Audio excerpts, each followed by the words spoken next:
You said something really interesting about how TikTok works. Can you just kind of tell people what you told me? TikTok is interesting because it is the only one that is 100% engagement based.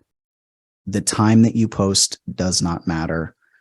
Really, like your follower count and that stuff doesn't matter to an extent, with like one exception. And I'll get into that in a second. So basically, the basics of how it works out is when you post a video, it's TikTok, they are going to almost immediately show it to 50 to 250 people. Let's say 150 to 250. They're going to show it to these people. And then based on your watch time and your engagement, you're going to either pass a threshold or not.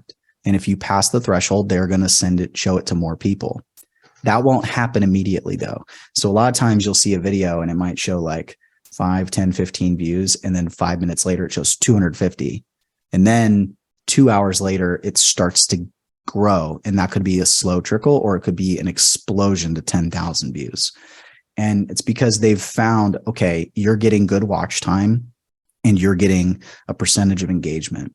And so from what I've been able to tell, like if you're getting a 10%, higher than 10% engagement to views, right? So 10 views for one engagement being a comment or a like or a share, whatever, but mostly likes. Like that, not that the likes are not more important, comments and shares are more important, but like I'm basing the 10% on likes. Like if you have 700 views, then you should have 70 likes or more.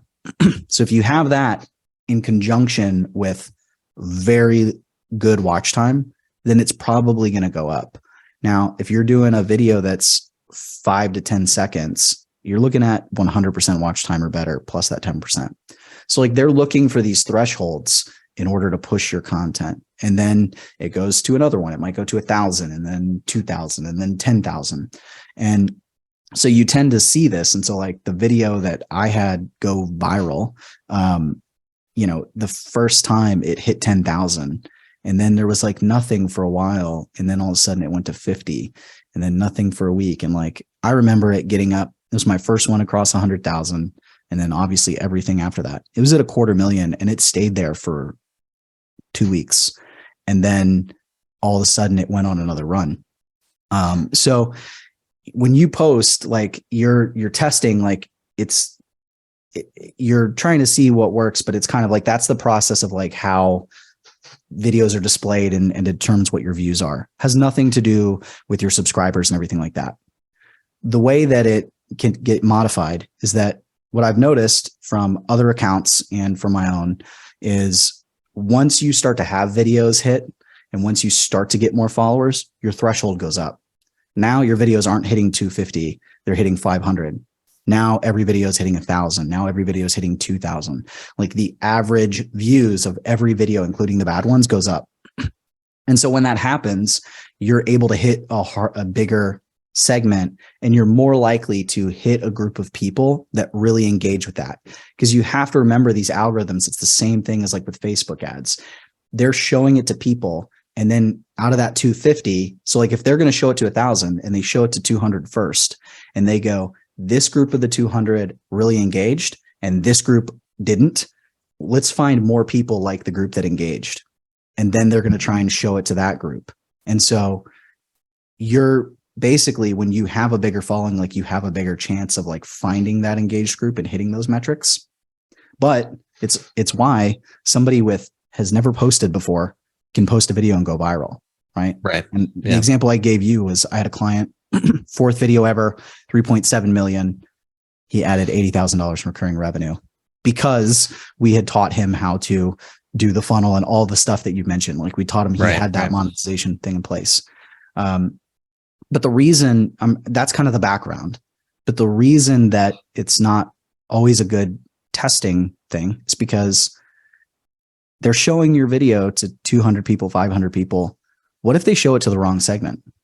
What if they show it to a group of people that's not interested in that? Now you think you have a bad video. And so the YouTube training or video that you were watching, they were like, Alex posts on Twitter, he posts on TikTok, he sees what works, and then he moves that over to Instagram and YouTube. So he was like, we posted 280 videos on TikTok and Twitter, and only 4 of those posts made it to YouTube and Instagram. Well, that's all well and good, but sometimes a video doesn't perform and then on TikTok, and then you can repost it and it blows up. And I've seen that. I've had a video that didn't perform, but I was like, this one should have performed because I had another one like it perform, and that had 30,000. And then when I reposted the crappy video, it hit 100,000. Right. So that's kind of why, like, it's not a good testing thing, but it is in the fact that it's safe. Like if you're posting on TikTok, it's not like posting on your Facebook profile. Your grandma and your friends from high school and your mom and dad and everybody aren't there and they aren't seeing it. And you can block it so that way you're not being recommended to your contacts and stuff, which you should do. That's actually better for growth. So like it's a safe place. Same with Twitter. It's a safe place to post without feeling the fear of like judgment from others. And when you post, you can find out what is working and what's not working.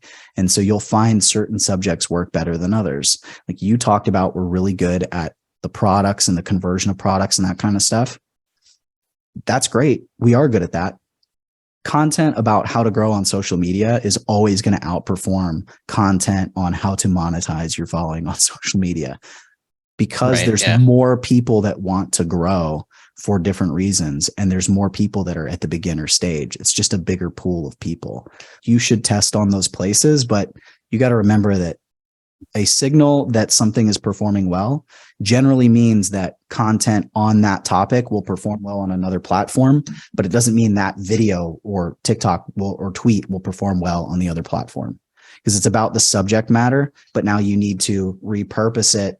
You can repurpose it and see how it does, but it'd be better if you created something native for the other platform. On the flip side, if something's not working on a platform, especially TikTok, that doesn't mean that doesn't have viral potential on another platform or there. It just means that segment didn't see it. Right. And that's why it's always harder for newer creators than big creators, because they just don't have the audience to get the initial response from. If you have 1 million followers, then you're going to find out whether something's a good piece of content or not, because you're going to get the initial engagement from your follower group.